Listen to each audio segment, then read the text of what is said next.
Blame it on the brain. Mommy brain is a real thing, and new research is showing exactly what happens to a mother's brain during and after pregnancy. So a lot of the science has to do with a lot of the structural brain changes that happen over this very short period of time. And it's not just during pregnancy. Scientists are tracking hormonal changes during all phases of life. Because you can see changes through menstrual cycle, you can see changes through menopause, so it's not surprising that that changes during pregnancy. We talk about what's happening to us that makes us so forgetful and what to do about it. And we also have a special guest. My sister, who just had a baby, is my co-host for the day. How this affected her postpartum. That's today on Mom Squad.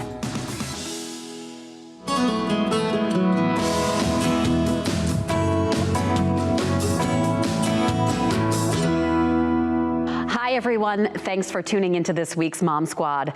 Let me just tell you, this topic is fascinating. We're talking about mommy brain. In case you don't know what that refers to, mommy brain is the phenomenon that makes us feel forgetful and absent-minded. Most women really start to notice this during pregnancy, but you've most likely been experiencing it most of your life. Neuroscientists are doing more and more research to discover exactly what's happening in our brains. Recently, a professor from the University of California allowed 26 scans of her brain, some before conception, some during, and some afterwards. By observing this 38-year-old's brain changes, scientists say they found remarkable things, like changes to her socializing and emotional processing, even 2 years after giving birth. What they found was that in nearly 80% of the doctor's brain, the volume of gray matter decreased by 4% with only a small rebound after pregnancy. It sounds concerning when we talk about gray matter loss, but it's really nature taking over. To explain all of this, I sat down with psychiatrist Dr. Eric Reed, who is also an associate professor at Case Western Reserve University. Eric, I'm just glad I showed up for the interview and remembered to be here on time. I want to ask, is mommy brain a real thing? That's what we've always debated. And, you know, as with everything, that's a much more complicated question, but the short answer is yes, it is very much a thing. You know, most women, I think over 80%, when you ask them, you know, is your cognition different? They'll say yes during pregnancy. So what's the science behind it? Where is that coming from? So that's something that's been evolving for a long time. You know, when they did some studies back in the 80s and 90s, there was a lot of inconsistent research in terms of trying to correlate it with the hormones. That's getting a little bit better. But you know, so some people for a long time chalked it up to the sleep deprivation, which is definitely a very big thing, but we do see a difference between the moms and the dads, so it's not just that sleep deprivation. So a lot of the science has to do with a lot of the structural brain changes that happen over this very short period of time. What is that, like hormone changes? Do we know what changes the brain? That's always a very hard question, yeah. But there is some better newer research that the surge in estrogen and progesterone that happen, especially second and third trimester, is pretty well correlated with the significant structural changes that happen. So there is something that hormonal milieu does to allow for this brain plasticity to happen. So what is it that changes the most within, I mean, if you can kind of, you know, just plain speak about, you know, because we feel forgetful, absent-minded, but is that the biggest change? Like, what is it that changes within our brains? So a lot of that absent-mindedness is going to be an inattention. That's the big thing. You know, a lot of people will say, like, my memory is really bad, but really it's their attention that kind of suffers a little bit. And it's not necessarily that, you know, you're dumber, but it's that, you know, okay, your priorities, what your brain pays attention to are very, very different. And so instead of remembering the phone number of, you know, your third grade best friend, you're prioritizing remembering things like, oh my gosh, did I pack all these safe things, all these things that are necessary, much more safety-focused things. Interesting. It's fascinating that nature takes over to prepare us. Absolutely. I mean, how long has this been under review and being studied? So it's something that in kind of the research world, they've done a lot of animal models across a lot of different mammalian species, and so that's why it's always been a very hot topic in terms of research in humans, because it is something we see very consistently throughout the animal kingdom. And that's one of the interesting things with a lot of reproductive cognitive changes, is that we have a lot of animal research and not very much human research. But that is one of the things that is much cooler, is that now we have a little bit more consistent imaging data to show both gray matter and white matter changes. And I know that's kind of a much more complicated subject. Yeah, I mean, there was just research that was just released. Yeah. So this is, can you explain was anything new that came out of the research that we just saw released? So what was really great about this one, and some people might call it a limitation, is it was on one subject. It was on one professor out of University of California, and they just tracked her brain, I think 26 times preconception, because she did IVF, and then all the way through pregnancy and up to, I believe, 2 years postpartum, and tracking, all the changes specifically that happened in her. And so that's really novel, because a lot of times we're doing aggregate data or, kind of averaged across women, and that's where you get inconsistent findings. Whereas with this one, we're able to track her hormone levels and brain changes at a lot of periods of time, and that's a very high quality study. It's not necessarily applicable to all women, but it's a really good idea in terms of really intensely what exactly is changing. And what did they see with her? What changed the most, and then what does that data tell us? Yeah, so there are two changes that were, or two kind of findings that were very, very significant. The first one is what they call loss of gray matter volume, which for everybody freaks them out, because they're like, oh, the mom brain must mean it's some sort of early onset dementia, because traditionally we talk about how brain matter loss is associated with that. But one of the things they also see is that the ventricles, so that's where the fluid in the brain is, also expand. So that accounts for some of it. But one of the other cool things is that, when they did cognitive testing, she wasn't not any more slow. This is a professor, somebody who's brilliant, and they saw she was just as sharp. Certain domains might be a little bit different in terms of attention and short-term recall, but cognition is, or intelligence is still intact. And so that was a big finding, and one of the thoughts behind that was that it's becoming more efficient. Yeah. So there's something, especially when babies in that first year, it's called synaptic pruning, and so they actually have a lot of brain volume loss during that time, and we think it's very similar to that, and that it's becoming a lot more efficient. Yeah. It's sort of like in the garden, when you have a lot of dead vines and you prune them off, you actually get a lot more efficiency out of it. So that was one of the big findings. The second big one, and this is one that's always really interesting to me, is the white matter changes. That's the connective. If the gray matter is more of the content stuff of the brain, the white matter is the connective tissue, and that's something that we've known fluctuates very highly across a lot of reproductive cycles. You can see changes through menstrual cycle, you can see changes through menopause, so it's not surprising that that changes during pregnancy. I think the thing that was most interesting is that they saw that that was a lot more robust, especially during those high estrogen and progesterone doses, is that this white matter is really active, making a lot of connections.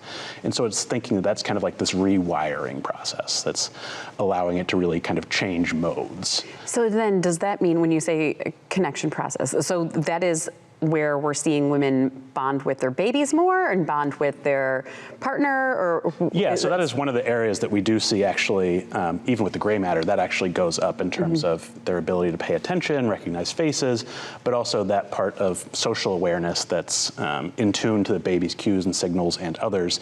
It is a lot more robust during that period of time. That's fascinating. Absolutely. Oh my gosh. So before we started recording our interview here, we were talking about how you're saying that you get patients who think that maybe they're going through ADHD or something during pregnancy. Do you see a lot of patients come in going, oh, this can't just be mommy brain. Something is wrong with me. Absolutely. And then what do you tell them? So, and it's interesting, because I see, the ADHD diagnoses have been going up in recent years. It's become a much more hot topic. And it's interesting because I see it in parallel with a lot of my perimenopause patients coming in and asking the same question. It's like, oh my gosh, I think I'm dumber. What is going on? Do I have ADHD? Am I having early onset dementia? And so it's very interesting to see it in parallel to that, because yes, a lot of moms know of mommy brain, and I think a lot of them are starting to see oh my gosh, is it something different? Do I have ADHD?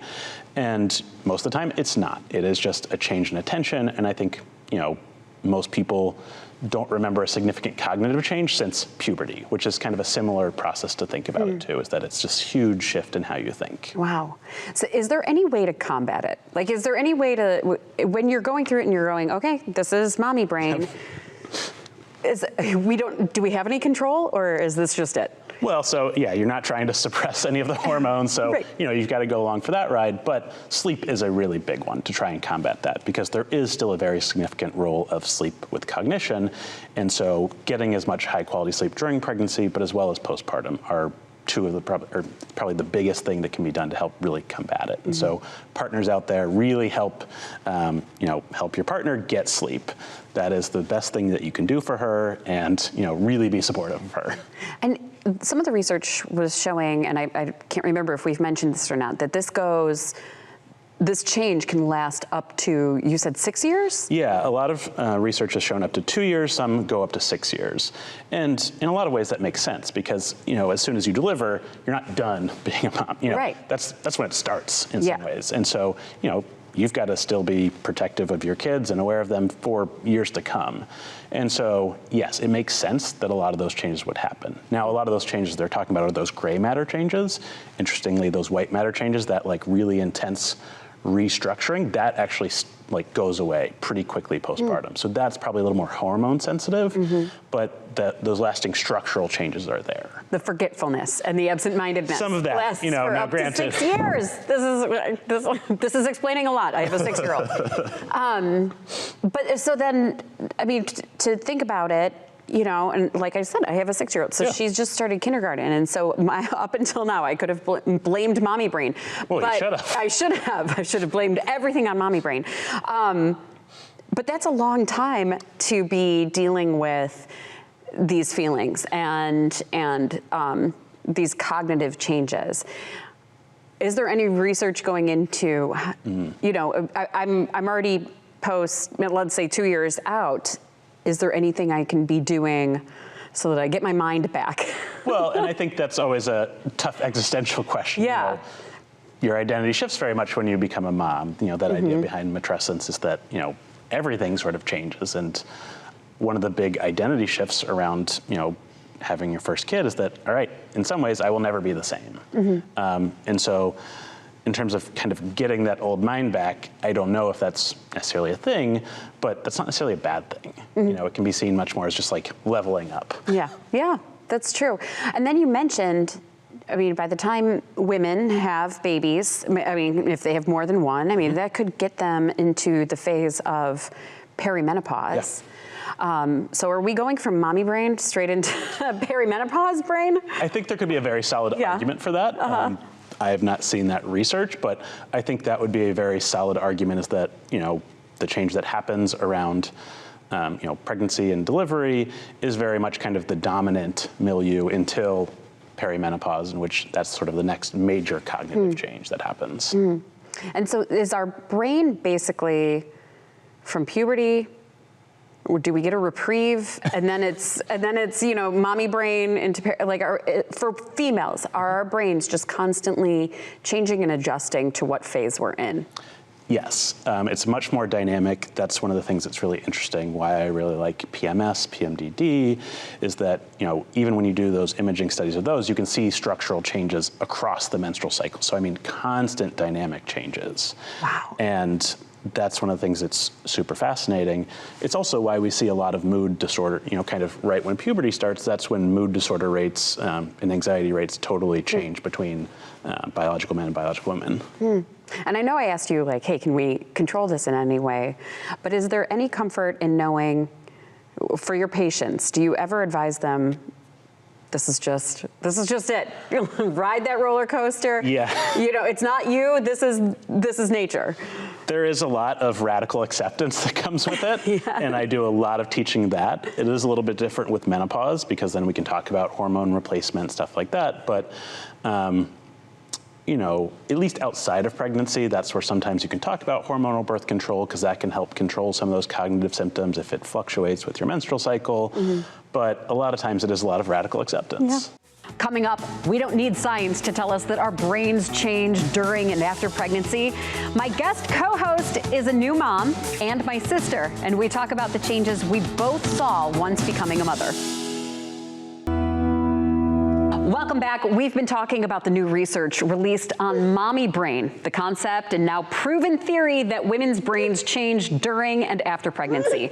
But we didn't need science to tell us what we already know. If you've had a baby, you know that you tend to be more forgetful or absent-minded. My sister, Bridget Kyle, is joining me now with baby Rory, my very special guest. And this was something that she and I talked about while she was pregnant and after Rory was born. So, Bridget, thank you for being my co-host today on Mom Squad. It was going to happen eventually. This is just meant to be. I know this is her life goal. We'll talk about what she actually does for a living in a little bit. But I remember being on the phone with you and you talking about some of the mommy brain moments. Were there moments that you remember now? It's hard to remember anything these days, but do you remember some of those first moments that you felt like, why did I forget this? Yes, it was weirder than that. I had really weird moments where I remember maybe 3 or 4 weeks after Rory was born, I was holding my phone. I think I was texting someone. Then I went to my dryer and I threw my phone and I closed the dryer and I walked away.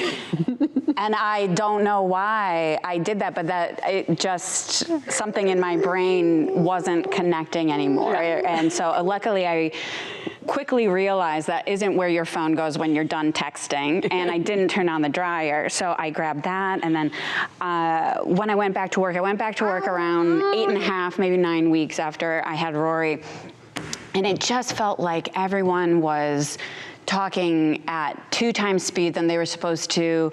I would be speaking and I'd get weird looks because I'm saying the wrong words. I'm calling people by the wrong names. It was very bizarre. And to be honest, it still happens to this day. Even if I'm at a restaurant, I'm trying to order food, I'm just forgetting the name of like a club sandwich. Can't think of that word for the life of me. But weird things like that where normal functions just aren't really coming through like they used to. Yeah.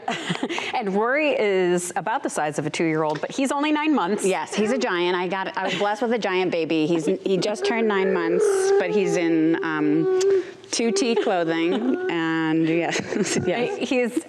He's just made for the camera. So the doctor said this can last, especially up to 2 years. Yeah. So you have over another year. I know, this is so unbelievable, Rory. Can you believe this is what we go through for you? He's shaking his head. He's saying, not believe it. No. Can't believe it. Can't believe mom is going to be this forgetful. Exactly. For so much longer. So, I mean, when you're thinking about, okay, my brain's going to be doing this for up to 2 years, and the doctor said, okay, well, you know, you got to prioritize sleep.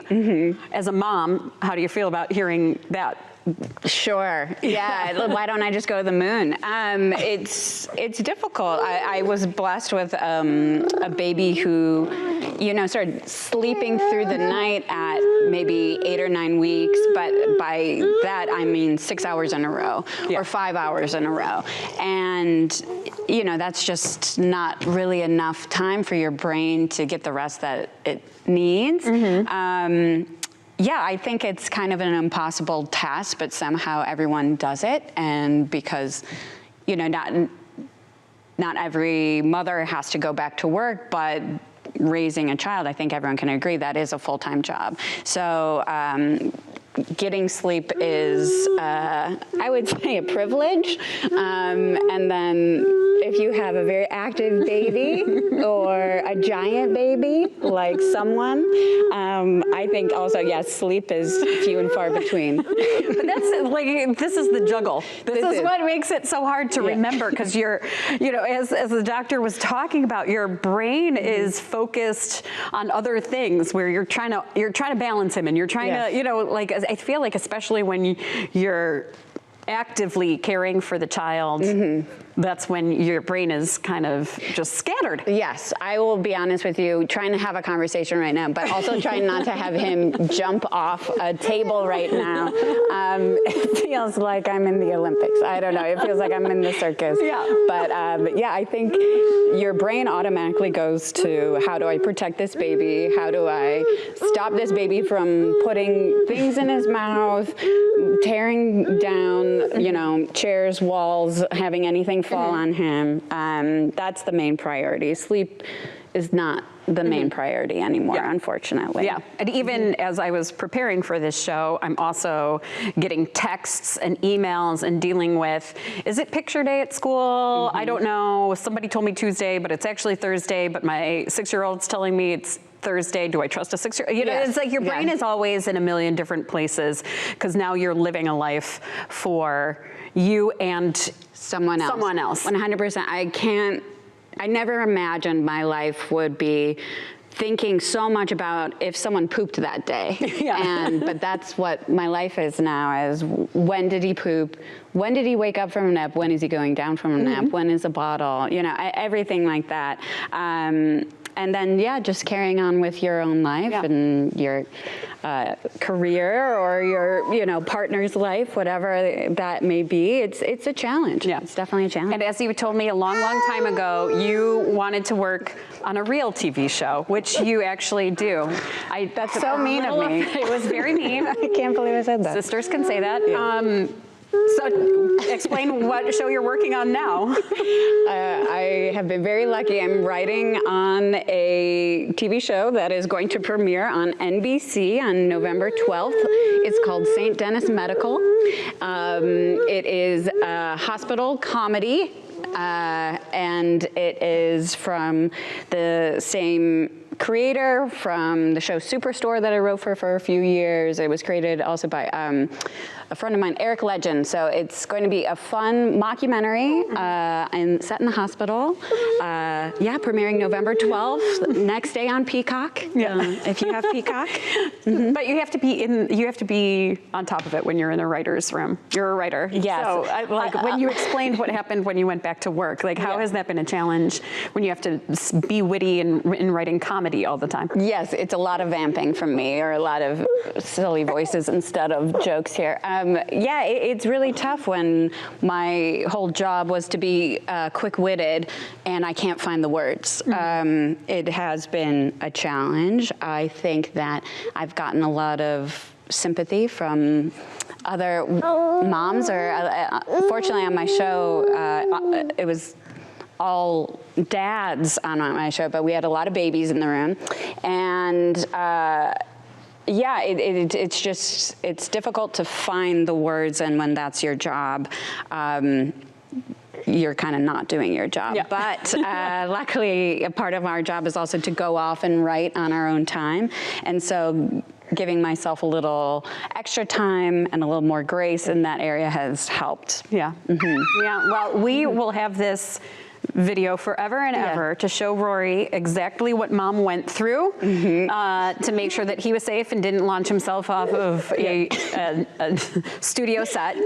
And just how much we went through as moms because of all of the nature changes. He's been very good, though. He was born to be on TV. He's trying to upstage me, clearly. He says he wants to talk. He wants his side of the story to be heard. You know, it's How do you feel about mommy brain? How do you feel about mommy forgetting things all the time?